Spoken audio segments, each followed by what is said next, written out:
se humilhando. E jamais dizer, não, será que Deus está me vendo? Claro que Ele está vendo sempre. Ele nem dorme, diz lá o livro dos Salmos, o guarda de Israel não tosquenejará. Se não me falha a memória, é Salmo 121. Ele não tem sono, ele trabalha, como diz Jesus em João 9.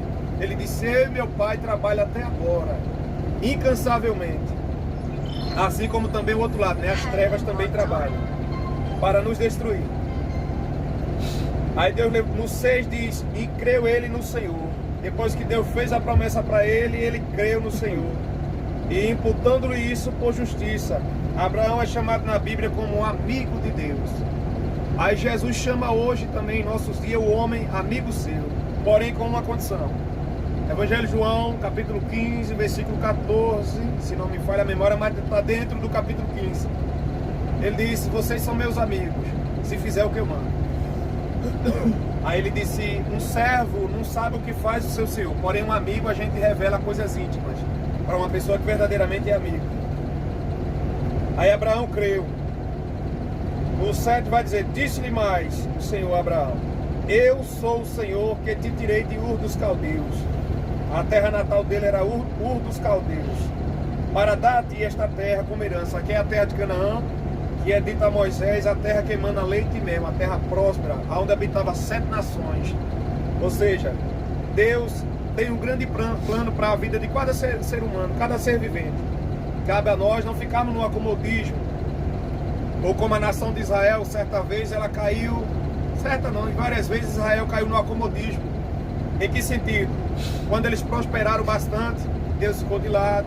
Isso até hoje se prolonga. O cara está bem, com saúde, dinheiro na conta, trabalhando, não tem tempo para Deus não. Tem tempo para dar uma viajar, shopping, praia, não que isso seja pecado, mas isso na vida do ser humano acaba sendo prioridade. E papai ficando lá para trás. Aí quando o papai dá só um apertozinho, uma volta no parafuso, aí o cara, epa, é um Deus no céu. Aí vai orar, pede oração. Mas ele é bom que ele nunca está de braços cruzados, sempre está estendido para nos ajudar. Abraão é filho de Terá, ele sai de Ur dos Caldeus, ele, Ló, Sarai, que é a esposa dele, em direção a Canaã, seu pai Terá. Eles habitam numa cidade chamada Harã, se não me falha a memória. Lá o pai dele morre e ele prossegue viagem. E vai para a terra de Canaã, com seu sobrinho, sua esposa, seus servos, debaixo de uma grande promessa. A dificuldade de ter filho é aquela questão em pauta, que às vezes a gente quer ensinar Deus a trabalhar. Aí como era de costume da época deles, ao descer ao Egito, ele arruma uma serva por nome Agar. E ali era permitido na cultura dele gerar um filho naquela escrava em homenagem à sua senhora. Aí deu errado. Essa mulher que ficou gestante começa a humilhar a mulher de Abraão. Vê que problema dentro de casa. O negócio com 2 mulheres não dá certo não.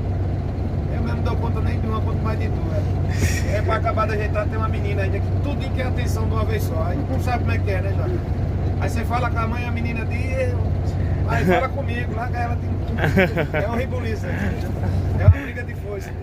Aí o cara tem que se virar nos 30. E tem cara que o cara é bom mesmo. Ainda tem esse projeto familiar, ele ainda tem tempo lá de fora.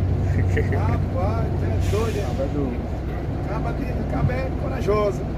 Aí o que acontece? Ali aí começa essa confusão, aí ele foi gerado nessa mulher por nome H, um menino por nome Ismael.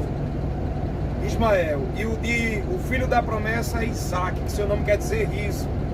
Abraão foi pai com 100 anos, Sara tinha 90 anos de idade, veja que é Deus. Aí a Bíblia vai dizer que já havia passado o costume da mulher, o seu útero, né, já não tinha capacidade de gerar. É porque a questão do possível nós que fazemos, e o impossível quem faz é Deus, na vida daquele que crê, na vida daquele que espera nele. Isaías 64, versículo 4, Isaías vai dizer, com os ouvidos nunca se ouviu, nem com os olhos se viu um Deus além de ti, que trabalha para aquele que nele espera. Louvado seja Deus. Quem espera nele descansa, irmão. Mesmo em meio às dificuldades, às tempestades, em meio à humilhação, às batalhas, a gente vai ver vários relatos bíblicos. As pessoas que esperaram nele, confiaram nele, como Ana, humilhada pela sua rival, a Penina. Ela não gerava filho, mas ela acreditava que Deus era poderoso para abrir a sua madre. E a esta mulher Deus deu 7 filhos, porque ela pediu um filho e disse, Senhor, se tu me der um filho, eu vou te dar ele para te servir. E Deus ouviu do céu aquela humilhação, aquele choro, e mudou a história daquela mulher. Deus é fiel, Deus é maravilhoso. Lembro-me também de situações impossíveis, a viúva de Naim, no capítulo 7 de Lucas. Já viu o cortejo fúnebre, a mãe já era viúva, e não era bom para uma viúva naquelas épocas. Não tinha Bolsa Família, não tinha nenhum recurso para ajudá-la. E aí o mestre chega para ela, o Senhor Jesus, parece uma coisa contraditória. Como diz em Isaías 55, meus caminhos não é os teus caminhos, meus pensamentos não são os teus pensamentos. Aí ele diz que os caminhos dele, a distância é só daqui da terra para o céu, é bem pertinho. Para a nossa concepção humana, a lógica humana, para bater com a mente dele, não vai. Aí o Senhor Jesus chega e diz para aquela mulher, falando do seu trabalhar, é lindo demais o trabalhar de Deus. Jesus chega para aquela mulher numa situação difícil, dizendo, não chore. Feito ele chama Abraão, que tinha uma mulher estéril, para fazer dele uma grande nação. Não chore, mas como é que não chora, menino? Na perca do ente querido. Como é que não chora?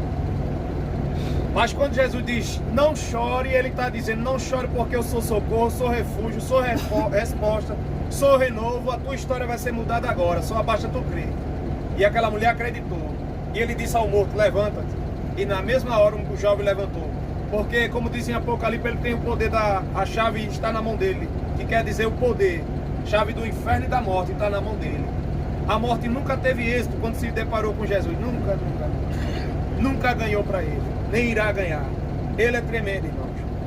E precisamos, torna a dizer, conhecer esse Deus. E Deus deu esse filho a Abraão, Isaac, e fez realmente uma grande nação. É deles que descendem os israelitas, os judeus. É tudinho descendente deles. Vamos orar ao nosso Deus fiel e poderoso.